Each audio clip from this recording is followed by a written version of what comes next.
नमस्कार, big debate में आपका स्वागत है। मैं हूं आपके साथ दीपक भदौरिया। मध्य प्रदेश में चुनावी संग्राम को लेकर 17 नवंबर को मतदान हो चुका है। अब 3 दिसंबर को मतगणना होनी है और इसी मतगणना पर बाज के सामने या पैनी नजर सभी लोग बनाए हुए हैं। कांग्रेस प्रत्याशियों को दी जाएगी जीत की ट्रेनिंग। जी हां, बीजेपी और कांग्रेस दोनों इस कवायद में जुटी हुई। इसी पर चर्चा करें उससे पहले देख लेते हैं रिपोर्ट। प्रदेश में चुनावी संग्राम को जीतने के लिए दोनों राजनीतिक पार्टी कोई कोर कसर नहीं छोड़ती दिखाई दे रही है। हालांकि प्रदेश में मतदान हो चुके हैं और 3 दिसंबर को चुनावी परिणाम सामने आना है। उसके बाद मध्य प्रदेश में सत्ता की तस्वीर साफ हो जाएगी कि किसकी राजनीतिक पार्टी को जनता का आशीर्वाद मिला है। मगर कांग्रेस पार्टी किसी प्रकार की चूक नहीं करना चाहती, जिसके लिए 2018 के विधानसभा चुनाव की तरह इस विधानसभा चुनाव में भी कांग्रेस अपने प्रत्याशियों को मतगणना में सचेत और पैनी नजर बनाए रखने के लिए जीत की ट्रेनिंग देती दिखाई देगी। हालांकि ये ट्रेनिंग 26 नवंबर को भोपाल के प्रदेश कांग्रेस कार्यालय में रखी गई है, जहां 230 विधानसभा सीटों के कांग्रेस के तमाम प्रत्याशी इस जीत की ट्रेनिंग में शामिल होंगे। कांग्रेस का कहना है कि ट्रेनिंग देकर सभी प्रत्याशियों को निर्वाचन आयोग की तमाम गाइडलाइन की जानकारी दी जाएगी।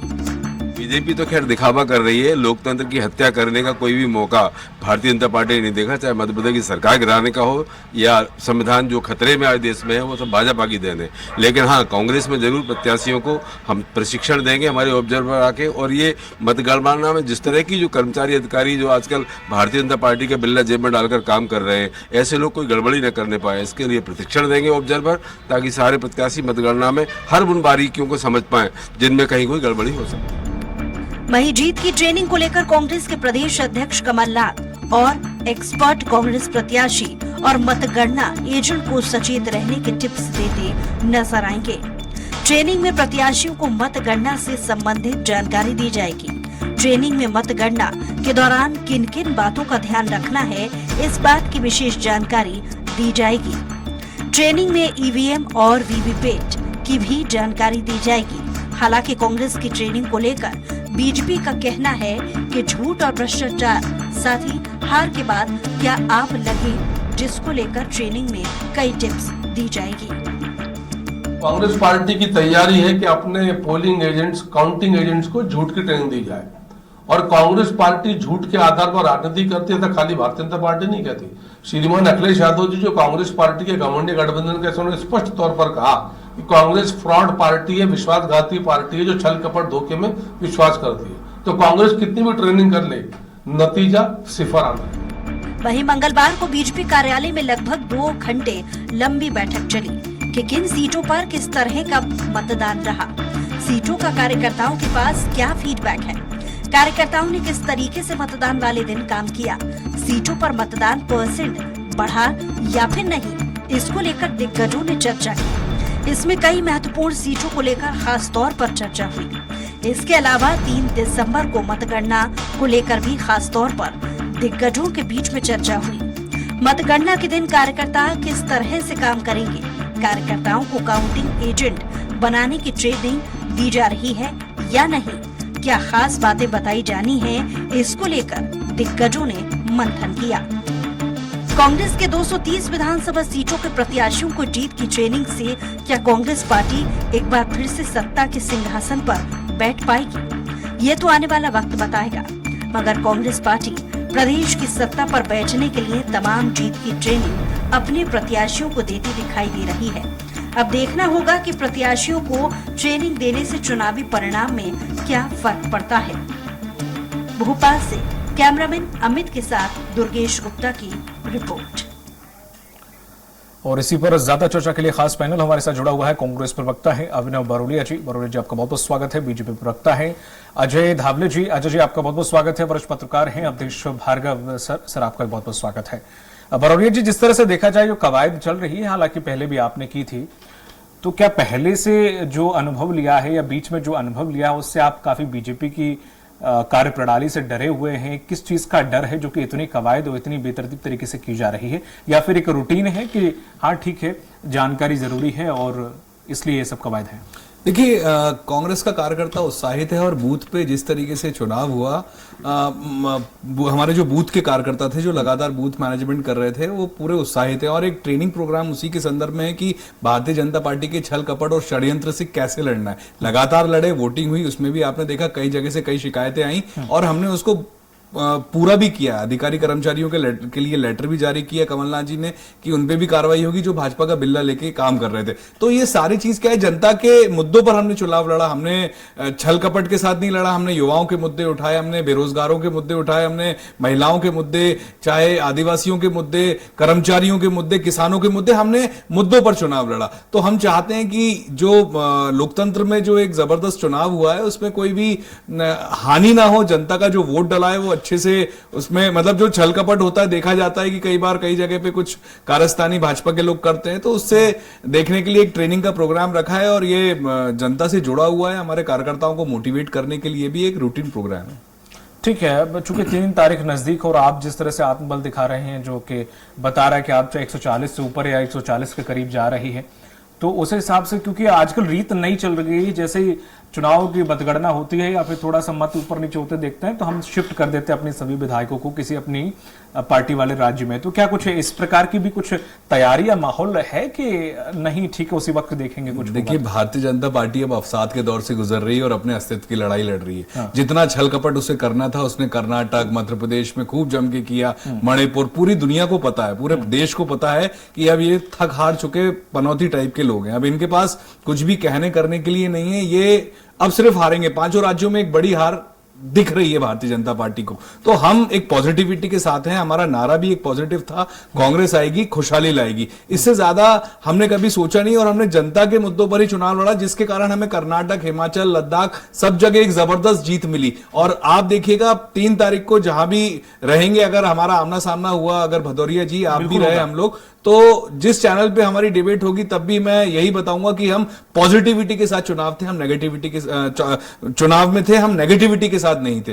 तो इसी हम चाहते हैं कि देखिए एक जो लोकतंत्र है उसकी जीत होनी चाहिए और 3 तारीख को इसी तरीके से लोकतंत्र की एक बड़ी जीत होगी। ठीक, अजय जी, जिस तरह से ये तैयारी कर रहे हैं, प्रत्याशियों को ट्रेनिंग दे रहे हैं, फिर काउंटिंग एजेंट बूथ एजेंट, मतलब एक प्रोसेस है, तो बीजेपी भी कवायद कर रही है मध्य प्रदेश में, छत्तीसगढ़ में तो चल रही है, इतनी जानकारी है, मध्य प्रदेश में भी कुछ इस प्रकार की प्रोसेस है? जी देखिए, भारतीय जनता पार्टी, जैसे हमने कहा कि हमारे 65,000 डिजिटलाइज बूथ है, हमारे पास डिजिटलाइज कार्यकर्ता है उन 65,000 बूथों पर। तो भारतीय जनता पार्टी का संगठन अपने आप में देश में एक बृहद संगठन है और निश्चित तौर पे हम लोग कांग्रेस के संगठन के मायने में काफी आगे, इन लोगों से हमारा कंपैरिजन नहीं हो सकता। रही बात इन ट्रेनिंग की, तो इन ट्रेनिंग की कांग्रेस को आवश्यकता क्यों पड़ रही? क्योंकि इनका संवैधानिक संस्थाओं में विश्वास नहीं है। अब देखिए, इसके पहले ही कमलनाथ जी ने एक लेटर इश्यू करवाया जिसमें कह रहे हैं कि अधिकारी और कर्मचारी उनकी सूची बना लीजिए। अरे भाई, देश का निर्वाचन आयोग एक कॉन्स्टिट्यूशनल अथॉरिटी है, उस कॉन्स्टिट्यूशनल अथॉरिटी ने मध्य प्रदेश में एक निर्विघ्न चुनाव अच्छे से संपन्न करा है और आज से नहीं 75 वर्षों से चुनाव आयोग भारत में शांतिप्रिय तरीके से चुनाव करा रहे। कांग्रेस के जमाने में जब बूथ कैप्चरिंग होती थी, पेटियां छीन ली जाती थी, तब से भी चुनाव आयोग अपनी निष्पक्ष भूमिका निभाते रहा है। लेकिन अब कांग्रेस क्या कर रहा है, जो कॉन्स्टिट्यूशनल अथॉरिटीज है उनके ऊपर प्रश्न चिन्ह लगाने का काम कर रहा है। अब जब आपको पता है कि काउंटिंग कौन करने वाला है, काउंटिंग अधिकारी, कर्मचारी और निर्वाचन आयोग एक पूर्ण निष्पक्षता के साथ में करने वाला है, लेकिन उसमें भी आपको छल कपट दिख रहा है। आप अपने लोगों को कह रहे हैं कि आप सूची बनाइए, आपको ट्रेनिंग देंगे कि वहां ईवीएम में हैकिंग ना हो। भाई, ईवीएम हैकिंग का रोना आपने कर्नाटक वो ग्राउंड कर्नाटक और हिमाचल में स्किप कर दिया। अब इन्होंने ग्राउंड नया तलाश लिया। दीपक, वहां भी तैयारी कर रहे हैं कि अधिकारियों और कर्मचारियों ने भाजपा की सरकार बनाई है। तो मध्य प्रदेश में जिस तरह से भारतीय जनता पार्टी को एक बेमिसाल मैंडेट मिलने जा रहा है कि अपने ग्राउंड की तैयारी कर रहे हैं, और तैयारी ये है कि अगर सरकार भारतीय जनता पार्टी की बनती है तो इनके पास अपने आप में ग्राउंड रहेगा कि अधिकारियों की मिली भगत से भारतीय जनता पार्टी ने सरकार बनाई। जन आकांक्षा अगर बनती है, मतलब बन नहीं रही, भावनाओं का सम्मान इनको दिख नहीं रहा है। मध्य प्रदेश की जनता ने उमड़ कर भारतीय जनता पार्टी को वोट किया है, वो कांग्रेस को दिख नहीं रहा है। लेकिन आज पूरा एक ग्राउंड तैयार किया जा रहा है कि किस तरह से 3 तारीख को किसी न किसी के ऊपर उंगली उठाई जाए। पर धवले जी, जिस तरह से वो बोल रहे हैं कि उन्हें एजेंट से जो काउंटिंग करेंगे उन अधिकारियों से लेना देना नहीं है, आपके जो बिल्ला लगा के एजेंट घूमेंगे और जो वहां पर गड़बड़ी करने की कोशिश करेंगे उनसे डर है, वो उसके लिए तैयार कर रहे हैं उनको, ऐसा उनका कहना है। कई लोग सस्पेंड भी हुए। आप मध्य प्रदेश के चुनावों को काफी पहले से कवर करते रहे, आप वरिष्ठ पत्रकार हैं, आपको लगता है कि अगर जहां काउंटिंग हो रही है वहां इस तरह की गड़बड़ी हो सकती है। आज हमारी इतनी ट्रांसपेरेंट सिस्टम है, वीवीपैट है, ईवीएम है, ईवीएम के लिए एक माइक्रो ऑब्जर्वर होता है, ऑब्जर्वर के बाद में भी इलेक्शन कमीशन का पूरा सिस्टम है और ट्रांसपेरेंस सीसीटीवी के निगरानी में ये काउंटिंग होती है। तो आपको लगता है कि भारतीय जनता पार्टी के कार्यकर्ता इस तरह का और ईवीएम उस समय हैक करेंगे?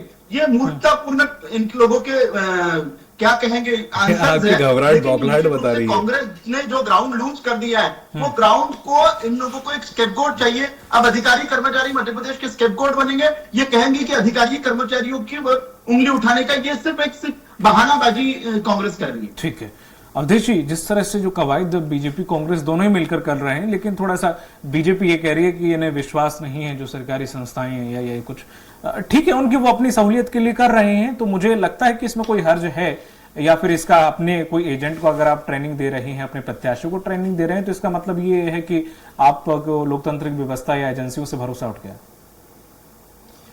नहीं, देखिए इस चुनाव में मेहनत तो दोनों पार्टियों ने की है। जाहिर है बीजेपी का तो सबसे पहले नारा ही था मेरा वोट मेरा बूथ। कांग्रेस ने चूंकि वो जीतने के बाद भी हारने की सजा चक चुके हैं, इसलिए उनको ज्यादा ललक थी कि किसी तरीके से इस बार हमें सरकार में आना है। और कमलनाथ जी ने, ये कांग्रेस ने सबसे पहले जो गारंटी 5 गारंटी घोषित कर दी थी, उसके बाद बीजेपी ने उनको कवर किया या बीजेपी ने घोषित की उसको कांग्रेस ने कवर किया, तो दोनों का फोकस हमेशा मुफ्त पर रहा। आप मुफ्त दे करके जनता से वोट कवड़ना चाह रहे थे दोनों पार्टियां। अब ये बताएं, आज ही आपने देखा हुआ समाचार पत्रों में बराबर एक रिपोर्ट छपी है कि 3 लाख करोड़ से ज्यादा का कर्ज सरकार पर है। यानी एक व्यक्ति पर 47,000 रुपए का कर्ज है। अगर आज के किसी घर में कोई बच्चा जन्म लेता है तो 47,000 रुपए का कर्ज लेकर वो जन्म लेगा। पिछली बार भी 18 में जब चुनाव हुए थे तो ये कह करके डराया जा रहा था, बीजेपी ये कह रही थी कि ठीक है कांग्रेस जीत गई, खजाना खाली है, क्या कर लेगी कांग्रेस। और जैसे ही कांग्रेस की सरकार गिरी, बीजेपी की बनी, तो खजाना भर गया था। तो आप कर्ज ले करके मुफ्त की योजनाएं देकर अगर वोट कवर देंगे, आप कुछ रचनात्मक करिए ना। आप विकास का नारा देते हैं, विकास के नाम पर आपने वोट मांगे, बहुत अच्छी बात थी, आपने विकास किया है, ऐसा नहीं है। कांग्रेस ने भी 60 वर्षों में विकास किया है, विकास दोनों पार्टियों ने किया है, क्योंकि जब हम आजाद हुए थे तो उस समय की स्थिति किसी से छिपी हुई नहीं है। सही बात है। तो कुल मिलाकर के दोनों पार्टियों के कार्यकर्ता, लेकिन इस बार सबसे बुरी चीज जो हुई पूरे चुनाव में 5 राज्यों में, वो ये हुई कि एक दूसरे पर व्यक्तिगत आरोप या जो शब्दों का उपयोग किया गया, जो शब्द बाण चलाए गए, वो नैतिकता से परे थे। जैसे किसी को पनौती कहना, किसी को कुछ कह देना, ये ऐसा एक मापदंड होना चाहिए। ऐसा किसी के मानहानि नहीं आपको करना चाहिए। बड़े नेता हैं आप आदर्श हैं, आप जनता के नुमाइंदे हैं, आप युवा वर्ग को क्या देना चाहते हैं? आज 18 साल का युवा वर्ग वोटर है, आप उसको क्या ये शिक्षा देना चाहते हैं, चाहे वो कांग्रेस हो और चाहे वो बीजेपी हो। आप कम से कम शब्दों पर तो कंट्रोल रखते हैं। आप जनता के बीच में जा रहे हैं, उनके बीच भाषण में आप ऐसा संबोधन कर रहे हैं। मुझे तो कम से कम, मैं जहां तक बुद्धिजीवी होने के नाते समझता हूं, पर अवधेश सर, अगर ठीक है पार्टियां देती हैं तो जनता ही तो करती है, उन्हें चाहिए वोट के लिए तभी निकलते हैं। उन्हें वोट जो पार्टी ज्यादा उन्हें लुभावने वादे करेगी या फ्री में चीजें ज्यादा देगी, वो कुछ करना नहीं चाहते हैं। तो पार्टियां भी क्या करें? जब लोग लालची हैं तो उन्हें देने में क्या दिक्कत है? फिर वो कर दिए घोषणाएं, लोग लेना बंद कर दें, वो देना बंद कर देंगे, वो दुकान बंद कर देंगे अपनी। तो यहाँ पर हम लोगों की शायद गलती है। जी। नहीं, सबसे बड़ी चीज देखिए, जैसे बीजेपी ने संबल योजना लागू की थी, अब आप बताइए संबल योजना में मध्यम वर्ग को कहां लाभ मिला है? आप योजनाएं लाते हैं, आप ऐसी लाइए। आपने अभी लाडली बहना योजना लागू की, देखिए इसमें भाजपा प्रवक्ता को बुरा नहीं लगना चाहिए या मैं किसी की आलोचना नहीं कर रहा हूं। आपने लाडली बहना योजना लागू की, आपने बहनों को सम्मान बढ़ाया, नारी सम्मान की बात कांग्रेस ने की, वो भी बहुत अच्छी बात है। लेकिन इससे यानी आप सिर्फ महिला वोटर पर ध्यान दे रहे हैं, तो क्या पुरुष वोटरों पर इसका उल्टा असर नहीं पड़ा? क्या पुरुष वोटर के मन में ये बात नहीं आई? ठीक है। तो कुल मिला करके आप कुछ ऐसा करिए कि रोजगार मिले, लोगों को मुफ्तखोरी से अलग हट करके परिश्रम करके अपने श्रम से वो 2 पैसे कमाएं, अपना लालन पालन करने, अपना जीवन निर्वाह करें, सरकार की विकास में योगदान दें। तो ऐसी चीजें होना चाहिए। आप सिर्फ यानी अब मैं क्या कहूं, सरकार अगर यही चलाती रही तो वो दिन दूर नहीं है। भार्गव साहब अंदर से बड़े आहत हैं, मुझे ऐसा लग रहा है। सरकार को अपने एसेट्स गिरवी रखने पड़ेंगे घर चलाने के लिए। ठीक है, जिस तरह से जो अभिनव जी, अवधेश भार्गव सर ने जो कहा कि लाडली बहना, लक्ष्मी बहना और लाडली लक्ष्मी, जिस तरह से लाडला भैया और इस प्रकार की कांग्रेस कोई ऐसे इस पर क्यों पार्टियां ध्यान नहीं देती कि एक आदमी भी प्रजाति है या फिर वो भी बच्चे होते हैं, इस प्रकार की कोई योजना में पार्टी, इसका कुछ कोई विशेष कारण है क्या? नहीं, युवा स्वाभिमान योजना है। हमारे जो भाई हैं, जितने भी घोटालों में जितने परेशान हुए हैं, एक पीढ़ी बर्बाद हो गई है। वो 22 लाख जो नया वोटर, इस बार आपको बता दूं मैं, 22 लाख नए वोटर्स ने वोट बिल्कुल किया। सही बात है। तो वो युवा ने हमें बढ़ चढ़कर वोट किया क्योंकि वो जानता है कि हमें रोजगार चाहिए। और मैं बता दूं, कमलनाथ जी का एक विजन है। कमलनाथ जी हमेशा कहते थे कि साउथ के लोग, कर्नाटक के लोग और तमिलनाडु के लोग हरियाणा और पंजाब क्यों जाते हैं, दिल्ली उधर क्यों जाते हैं, यहाँ मध्य प्रदेश बीच से निकल के चले जाते हैं, यहाँ क्यों नहीं? आज तक 20 साल में कोई डेवलपमेंट हुआ? 3 इंडस्ट्री है, गोविंदपुरा, मंडीदीप इंडस्ट्रियल एरिया और पीतमपुर, इसके अलावा कोई डेवलपमेंट, IT पार्क नहीं है। रोजगार के यहाँ इतनी बड़ी मतलब ग्रीनरी है, यहाँ पे नदियां भी हैं, सब कुछ है, उसके बाद यहाँ पे क्यों नहीं हुआ? इसके पीछे बहुत सारे कारण है। भ्रष्टाचार, घोटाला, 50%, ये सब हम बातें लगातार कर रहे हैं, लेकिन हमने उसमें कभी सोचा नहीं। कमलनाथ जी का विजन रहा, मैग्निफिसेंट MP अल्प समय में लाए थे, वो कई चीजें उन्होंने सोची और अभी भी है विजन उनका। ये कर्जे वाली बात जो है, ये देखिएगा, सरकार बनेगी। कमलनाथ जी को पूरी दुनिया जानती है, एक सर्वमान्य नेता रहे हैं और मोदी जी और शाह जी भी जानते हैं। लेकिन एक बात बता दूं, भार्गव जी बहुत आहत थे शब्दों को लेके। शब्दों की शुरुआत मोदी जी ने करी थी, जर्सी गाय, पप्पू, मूर्खों का सरदार, मतलब ये सूर्पनखा, ये मतलब मोदी जी ने इतना हाथ। राहुल गांधी ने तो पहली बार मतलब जो दुनिया, पूरे देश की जनता ने पनौती चलाया, हैशटैग, पूरे देश ने, करोड़ों लोगों ने, कम से कम 40 करोड़ लोगों से ज्यादा लोगों ने मैच वाले दिन पनौती हैशटैग चलाया।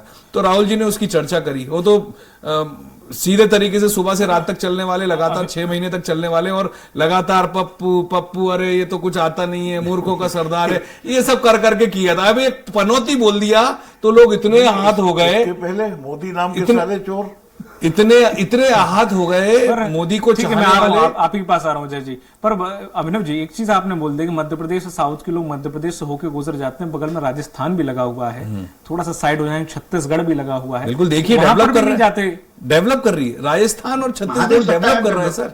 रोजगार देखिए, वहां पे यूथ को देखिए, वहां पर्यटन देखिए। आप पर्यटन की अपॉर्चुनिटी यहां पर नहीं है क्या? मध्य प्रदेश में है, लेकिन क्यों नहीं डेवलप कर पाए? लेकिन छत्तीसगढ़ देखो, गोबर तक खरीदा भूपेश बघेल जी ने, मतलब कुछ ना कुछ क्रिएटिव सोचा ना। वही तो बात जो अब भार्गव जी ने बोला कि हमें कुछ नया करना पड़ेगा, ऐसी क्रिएटिविटी क्यों नहीं सोच पाए? 25 लाख का बीमा आज किस राज्य में है? मुझे बताइए। हेल्थ और शिक्षा सबसे ज्यादा जरूरी है, लेकिन हेल्थ को लेके 25 लाख का बीमा आप उसकी इनका कौन से आयुष्मान की बात करते हैं 5 लाख तक का, 25 लाख की योजना किसी राज्य में है क्या? वो राजस्थान में। हम यहां पे लाएंगे, मध्य प्रदेश में सरकार बनेगी। ये हेल्थ को हम, अगर लोग स्वस्थ रहेंगे और पढ़े लिखे होंगे तो अपने आप डेवलपमेंट होगा, सारी चीजें होंगी। जी अजय जी, रखें बात। जी जी, अभिनव जी ने एग्जैगरेटेड फिगर बताई 25 लाख के बीमे की। अभिनव जी, आपकी सरकार राजस्थान में, आप फिगर्स ले लीजिए, कितने बेनिफिशियरीज है 25 लाख के? आपको गिनती के भी बेनिफिशियरीज नहीं मिलेंगे। अब रही बात आपने और इन शब्दों की, आज जो कि आप भी एक लाइव टीवी चैनल पे देश के प्रधानमंत्री को, जिसको 12 राष्ट्रों ने अपने सर्वोच्च नागरिक सम्मान से सम्मानित किया है, ऐसे प्रधानमंत्री, हमारे नेहरू जी को आप गाली बकते हो, सब कुछ करते हो। नेहरू जी की कितनी मजाक उड़ाते हैं। सुनिए, आपके मोदी जी मजाक उड़ाते हैं ना। देश का पहला प्रधानमंत्री जिनने भाखड़ा नंगल से लेके IIT इतने विजनरी। मेरी बात पूरी होने दीजिए। अभी अभिनव जी, मैंने आपके बीच में इंटरप्ट नहीं किया था। मैं वो नहीं कह रहा आपको, आप तारीफ कर रहे थे मोदी जी की, तो मोदी जी, नेहरू जी, इंदिरा जी, सबको तो कोसते हैं। मोदी जी इकलौते प्रधानमंत्री है जिन्हें 12 राष्ट्रों ने सम्मानित किया है, तो आपको गर्व होना चाहिए अपने प्रधानमंत्री के ऊपर। बात आपने शुरू की थी 2014 के पहले, मौत का सौदागर से शुरू की थी, फिर आपने लाया था चाय वाला, फिर आपने लाया था चौकीदार चोर है, और आप अभी लेके आए पनौती। आपको इतिहास देख लेना चाहिए। जब भी आपने प्रधानमंत्री जी के ऊपर पर्सनल अटैक किया, आप गर्त में गए हो। 40-44 सीटों पे आ गए थे, फिर 52 सीटों पे आ गए, और अभी गिनती के 2 सांसद रहेंगे ना। अमेठी भी छोड़, अमेठी से भाग गए थे आप लोग वायनाड। अभी वायनाड से कहा उसके बाद श्रीलंका में कांग्रेस की सीटें नहीं है।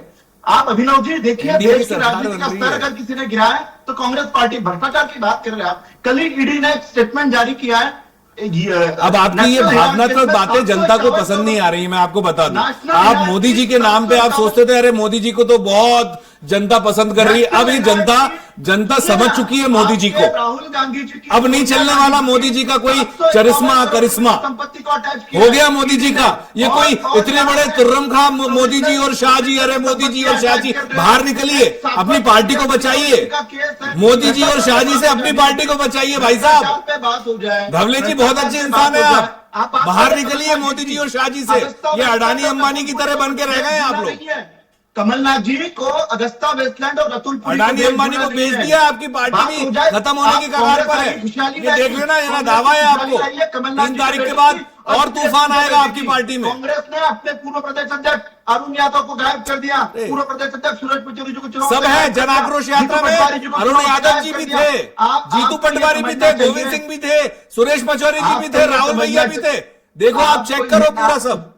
मैं आपको कुछ और बताना चाह रहा हूं, ये मोदी जी और शाह जी से बाहर आओ आप लोग। जनता बाहर आ गई है मोदी जी और शाह जी से। मोदी जी और शाह जी से बाहर आ गई है जनता, आप भी बाहर आओ। बोलने दीजिए। हाँ जी जी, रखिए बात।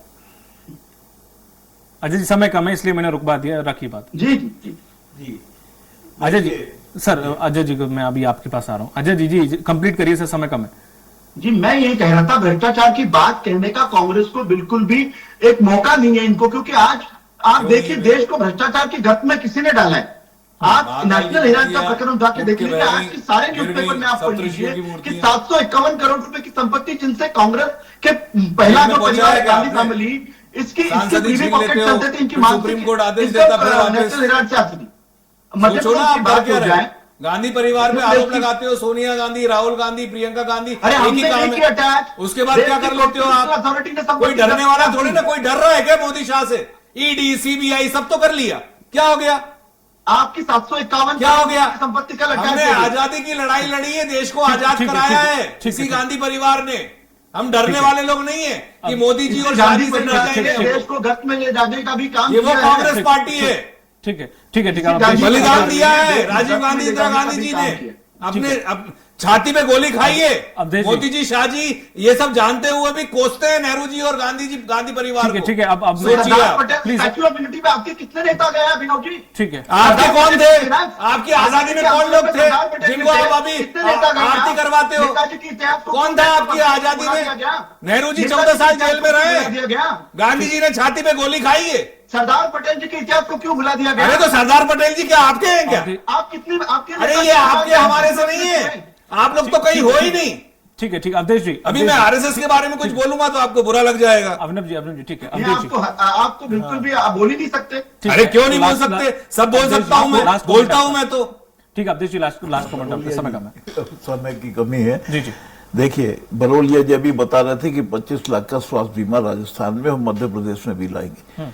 मोदी जी 5 लाख की आयुष्मान योजना लाए थे। आज कागज की बात छोड़िए, आप मैदान में आइए। मैं अजय रावल जी से बोलना चाहता हूं, आप देखें हर अस्पताल में एक नोटिस बोर्ड लगा है कि आयुष्मान कार्ड में इलाज बंद है। क्यों? तो वो कार्ड लेकर के क्या करेंगे? उज्ज्वला योजना में अभी जब तक आप 450 में गैस सिलेंडर नहीं दे रहे थे, तब तक उन सिलेंडरों में गाय और बकरी के बच्चे बन रहे थे, क्योंकि रिफिल कराने के लिए पैसे नहीं थे। तो ऐसी योजनाएं, देखिए ये तो एक हमारे बुजुर्ग कहा करते थे कि वायदे होते हैं तोड़ने के लिए, योजनाएं बनती हैं बिखरने के लिए। तो ऐसी योजनाएं मत लाइए जो बिखरे। आपने इधर लाडली बहना में 1250 दे दिए, उधर गैस में भाव बढ़ा दिया। आपने हमसे कहा गैस सब्सिडी ईमानदारी से छोड़िए, हमने छोड़ा। आपने बिना बताए हमारी सब सब्सिडी बंद कर दी जिन्होंने नहीं छोड़ी थी। आपने बुजुर्गों की रेल यात्रा के पास बंद कर दिए, आपने पत्रकारों के पास बंद कर दिए, पूर्व विधायक और विधायकों के पास नहीं बंद किए। नहीं आती तो है तो सब्सिडी। ऐसी दोनों पार्टियों से मेरा कहना है कि कम से कम जो डायरेक्ट हिट करती हैं ऐसी योजनाओं को बंद मत करिए और ऐसी योजनाएं लाइए जो दिमाग से लेकर के और शरीर तक उतर जाए और सब पूरा मन प्रफुल्लित हो जाए, ऐसी योजनाएं लाइए। ठीक है, सब्सिडी खैर भार्गव जी आती तो है, मेरे में आती है 12 रुपए के समथिंग कुछ आती है, लेकिन आती जरूर है, अभी भी बंद नहीं हुई है पूर्ण रूप से, 11-12 रुपए आ जाती है हर महीने। चलिए बहुत बहुत शुक्रिया आपका अभिनव जी, अजय जी और अवधेश जी। तो जिस तरह से देखा जाए दोनों ही पार्टियां अपनी अपनी कवायद में जुटी हुई हैं, लगातार बूथ एजेंट और काउंटिंग एजेंट को प्रशिक्षण देने के लिए काम कर रही हैं कि जिससे किसी भी तरह की कोई भी लापरवाही किसी पार्टी की तरफ से ना दिखाई जा सके। साथ ही साथ ये भी है कि उन्हें जो रूल्स रेगुलेशन होते हैं काउंटिंग के दौरान वो भी पता चले, अपनी अपने तरीके से जो भी कार्यकर्ता हैं, जो भी बूथ एजेंट हैं और काउंटिंग एजेंट हैं, उन्हें जानकारी दी जा रही है। अब देखने वाली बात होगी कि 3 तारीख को आखिर किसके भाग्य का फैसला होता है और कौन मध्य प्रदेश का सीएम बनता, किसकी पार्टी सत्ता में आती। मुझे दीजिए इजाजत, नमस्कार।